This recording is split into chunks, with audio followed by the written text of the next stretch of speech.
October 5th, 2006. Mayank was rushing on the foot overbridge at Marine Line's train station in Mumbai to catch the first local train of the morning. While running, his foot got caught in someone else's, and he fell. As a result, all his belongings scattered. While gathering his things, he missed his train. Furious, he turned to look at the person who had tripped him and saw a drunk man lying on the ground. He started yelling at the drunk man, but even after all the shouting, the man gave no response. With the help of 2 or 3 people, Mayank turned the man over and saw that the man's stomach had stab wounds. Terrified, Mayank immediately called the police. A commotion broke out in the area and a crowd gathered around the man's body. The police came, cleared the area and took the body away. After investigating the case, the police couldn't find any evidence related to the man's murder. However, the investigation revealed that the body belonged to a man named Vijay Good, who was a taxi driver in Mumbai. He had a wife and 2 children.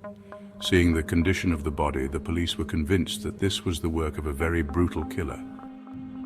December 14th, 2006, the police found another body outside Churchgate station. This body had also been stabbed, and it looked similar to how Vijay had been killed. The post-mortem report revealed that both bodies had been subjected to sexual and physical torture. Shockingly, both bodies were in the exact same condition, and next to both bodies a beer can was found. At first, the police thought it was a coincidence, but then over the next 2 months, the police found 7 more bodies at Marine Drive and Churchgate Station, all in the same condition as Vijay's body, with a beer can next to them as well.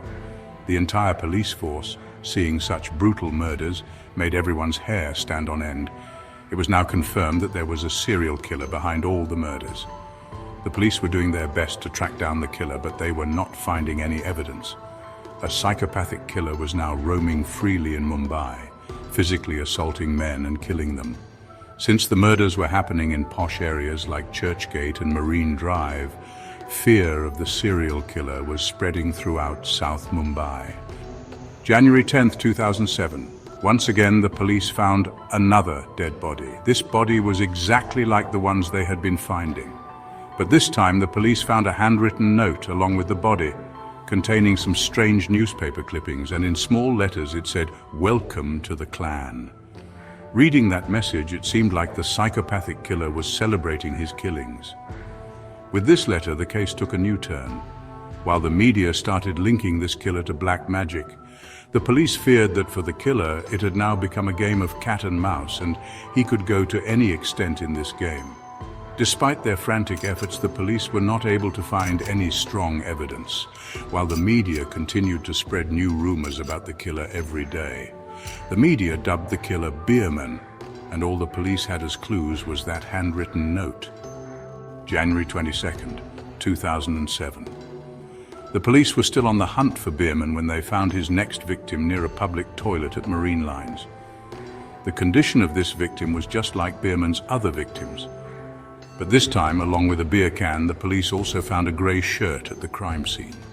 The Beerman murders left a chilling mark on Mumbai. The police continued their hunt for the psychopathic killer, but with each passing day, the fear and mystery surrounding Beerman only grew. The city remained on edge, waiting for the day when the killer would finally be caught. By questioning the locals, it was discovered that the shirt belonged to a man from the Dashrath Ran gang. Without delay, the police, with the help of sniffer dogs, arrested a man from Dashrath's gang named Ravindra. According to the police, Ravindra was the one committing all the murders and was indeed Beerman. After Beerman's arrest, the media was flooded with news about his life. By January 2008, the police had kept Ravindra in custody and subjected him to multiple interrogation tests for months.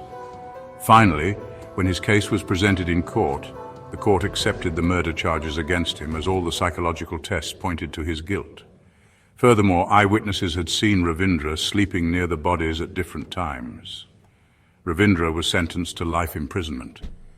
Everyone thought that Beerman's reign of terror had come to an end. However, even after Ravindra's arrest, another murder took place in the same manner in the city, shocking the police. Then 4 more murders followed. The police were now completely baffled as to how this was happening when Ravindra was in jail. Who could be doing all this now?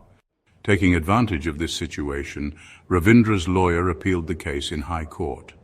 When the case was reopened, the court refused to accept the police's evidence, stating that the narco tests were inadmissible in court and there were several gaps in the police's theory.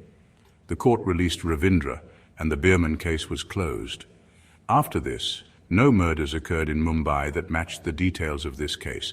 However, the police still believe to this day that Ravindra Controli was indeed Beerman and that he was responsible for all those innocent deaths. According to him, the police arrested him because of his gangster background and made him a scapegoat. Ravindra claimed that he had left all gangster-related activities a long time ago and had become a police informant. As for his confession, he said he confessed out of fear of the police. He was a married man with children, and he could not even think of committing such a heinous crime. Ravindra still maintains his innocence and curses his fate, because even today, if more than 2 murders happen in Mumbai, the police call him in for questioning first. What do you think? Was Ravindra free today? Let us know in the comments. And if you like this story, don't forget to subscribe to our